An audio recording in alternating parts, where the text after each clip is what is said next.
bienvenue sur la chaîne de Meeple le Reporter. Ce soir nous embarquons pour Saigon 75 de Nuts Publishing. Je vous rappelle qu'il est actuellement en Let Pledge avant une sortie en boutique mi-2020. Dans cette vidéo, nous allons étudier les règles et pour une présentation plus générale, je vous invite à regarder ma première vidéo dont le lien est en dessous. Sans tarder, embarquons pour Saigon. Commençons par une présentation générale des cubes que vous trouvez dans Saigon.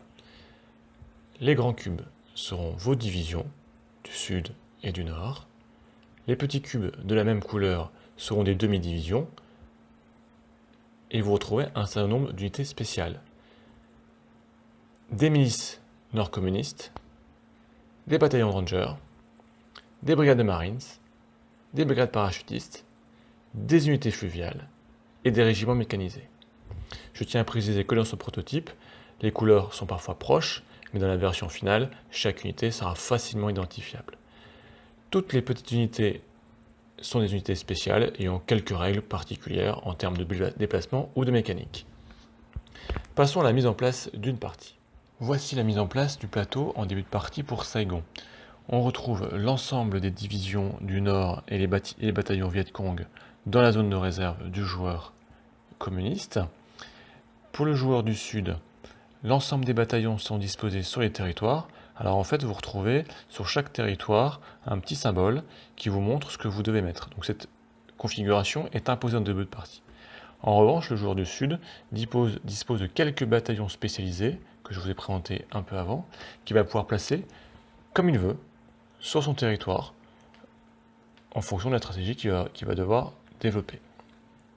Seule contrainte, pour ces unités fluviales, il devra les mettre sur le long des côtes. Ensuite, chaque joueur prend en main 8 cartes événements, qui seront l'ensemble de sa main pour la partie. Les 4 autres cartes restantes sont mises de côté et ne seront pas utilisées. Et nous sommes prêts à débuter la partie. Une partie de Saigon se déroule en 8 tours maximum, toujours identiques. Chaque tour voit jouer d'abord le joueur du Nord, puis le joueur du Sud. Chaque joueur joue 5 phases. Disponibilité des unités, événements, mouvement, combat, et enfin, vérification du contrôle des territoires. Rentrons dans le détail de ces différentes phases. Le joueur actif va commencer par déterminer le nombre maximal d'unités avec lesquelles il pourra se déplacer et ou attaquer. Pour cela, il lance un dé de 6 et détermine le résultat grâce à sa table d'activation selon le tour du jeu. Ensuite, le joueur actif joue une carte événement de sa main et en applique les conséquences. Attention, il est toujours obligé de jouer une carte, même si celle-ci lui est défavorable. Les mouvements dans Saigon sont très simples. Chaque unité a un déplacement de 1, sauf les unités mécanisées qui peuvent se déplacer de 2 territoires. Vous ne pouvez déplacer vos unités que dans des territoires adjacents, c'est-à-dire qui partagent une frontière commune. Vous devez respecter une deuxième règle qui est l'empilement. Un territoire ne peut contenir que 5 unités, quel que soit du nord ou du sud en même temps. Et enfin, une unité qui se déplace et qui se retrouve dans un territoire où se trouve une unité ennemie doit cesser son mouvement immédiatement. Une fois ces mouvements terminés, le joueur actif passe au combat, s'il le souhaite, dans les territoires où se trouvent des unités des deux camps. Un combat n'est jamais obligatoire. Lors du combat, le joueur actif désigne le territoire où se déroule ce combat, ainsi que les unités qu'il engage. Ensuite, les deux joueurs lancent autant de dés de combat que d'unités engagées, et leurs éventuels dés bonus, dans une limite de 5. Ensuite, le défenseur applique en premier les résultats de dés de combat sur ses troupes, puis l'attaquant, les pertes et les retraites. Pour les pertes, une division ennemie est réduite, une division déjà réduite est éliminée.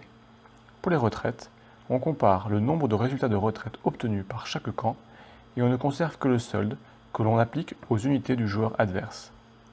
Certains combats peuvent être soutenus par un appui aérien selon certaines règles particulières. La dernière étape du tour de chaque joueur est la vérification du contrôle des territoires. Il existe 3 cas. Premier cas, une province occupée uniquement par des unités d'un même camp est contrôlée par ce dernier. Deuxième cas, une province occupée par des unités des deux camps est contrôlée par le joueur du Sud. Troisième cas, une province occupée par des unités des deux camps est contrôlée par le joueur du Nord si un marqueur Quick Tang s'y trouve, marqueur signifiant le contrôle de cette province dans les tours précédents par le joueur du Nord.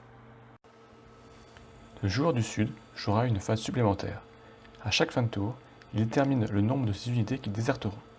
Pour cela, il lance un dé de 6 et détermine le nombre d'unités à retirer de ces provinces en fonction du nombre de provinces contrôlées par le joueur du Nord et de son résultat au dé.